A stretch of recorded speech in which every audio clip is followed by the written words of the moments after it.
Para pensar na sua rotina. Você acorda, escova os dentes, toma banho e vai para o serviço.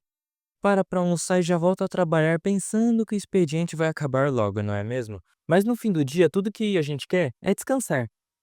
A gente vive no automático muitas vezes. Não percebe o que acontece ao redor. Esse ciclo é carregado de tensão, pressão e medo constante, alegrias, sempre uma montanha russa. Mas a partir disso pode haver alguns sinais que podem atrapalhar a sua vida. De uma coisa chamada ansiedade. Ansiedade não é simplesmente estar nervoso ou preocupado. Ela é um estado emocional que, em excesso, ela domina a sua rotina, seu corpo e sua mente, tudo, no geral. A partir disso, o coração acelera, a respiração muda, a mente não para, o corpo sente. É como se você estivesse sempre se preparando para alguma coisa ruim, mesmo quando tá tudo ok na sua vida. Sabe o que mais assusta? É que a ansiedade ela vem silenciosamente. Ela só vai acumulando aos poucos. De repente ela explode.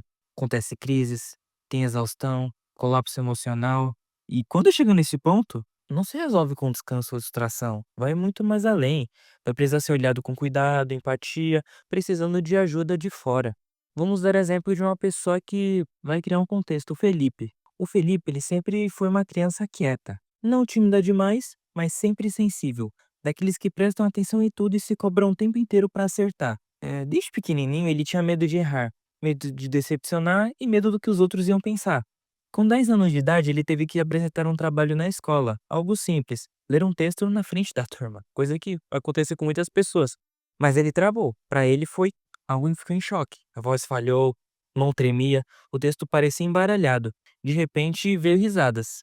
E aquilo marcou para a vida dele. O coração dele batia tão forte que doía. Garganta apertou, vontade era de sumir. Ele não queria saber de nada e não contou pra ninguém.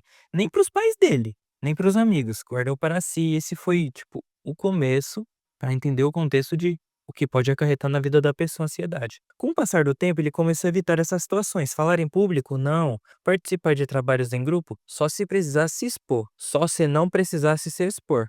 Até levantar a mão na sala virou um desafio. Ele disfarçava com piadas, com sorrisos, mas por dentro algo estava crescendo. Na adolescência, por exemplo, crescendo o tempo, as cobranças aumentaram, notas, na aparência, redes sociais, comparações com os outros, e a sensação de que ele precisava estar bem o tempo inteiro, se comparando com as pessoas. Ele dormia mal, vivia cansado, irritado. Às vezes, chorava escondido, sem saber direito o porquê. Mas ele não chamava isso de ansiedade, dizia que era fraqueza. Passou mais um tempo, virou adulto. Com 19 anos, ele entrou na faculdade, tudo ficou mais tenso. Veio pressão das escolhas, a correria, os desafios. Quando surgiram sintomas físicos, por exemplo, falta de ar, tontura, desmaio, aí começou a preocupar. Só foi no médico depois de adulto. Fez exames e nada. Diziam, você está saudável, não é nada com você. Mas ele sentia que estava errado. Até que um dia, no meio do expediente de um trabalho que ele arrumou, teve uma crise. A partir disso, o coração acelerou naquele momento, a visão escureceu. Ele pensou que ia morrer. Saiu do serviço e foi chorar. Ficou com medo de não conseguir voltar para casa, mente turbilhada. Só a partir desse momento ele começou a entender que não dava para ignorar isso. Só ir no médico ali, outra que não, tinha que tratar aquilo. Ele começou a pesquisar, ouvir relatos. Ele descobriu algo importante. Ele não estava sozinho nessa. Que tinha tratamento, tinha medo, mas com determinação e coragem, ele marcou sua primeira terapia. Começou a ir na terapia devagarinho, aos poucos, criando aquela conexão. Revisitou memórias da infância nas sessões, padrões que aprendeu em silêncio, feridas que ele achava que já tinham cicatrizados, mas começou a ver que muita coisa não estava arrumada. Virou um quebra-cabeça. Através disso, Felipe também entendeu outra coisa, que a ansiedade e a depressão andavam de mãos dadas, porque por mais que ele estava bem de saúde, muitas coisas estavam dando errado, e começou a intercalar os traços. Muitas vezes, a tristeza profunda se esconde atrás da agitação constante. Os dois se juntam na maioria dos tempos e acabou virando um desafio. Felipe, com o passar do tempo, foi melhorando e vendo que ele tinha ansiedade, mas que isso poderia acarretar numa depressão e que ele tinha que ficar esperto porque, através disso, não demonstrar sintomas. Hoje, aos 27 anos, o Felipe tem dias difíceis. Ele também tem ferramentas, tem apoio, coragem. Ele diz: eu não sou fraco, só precisava de ajuda. Talvez o ponto mais importante da história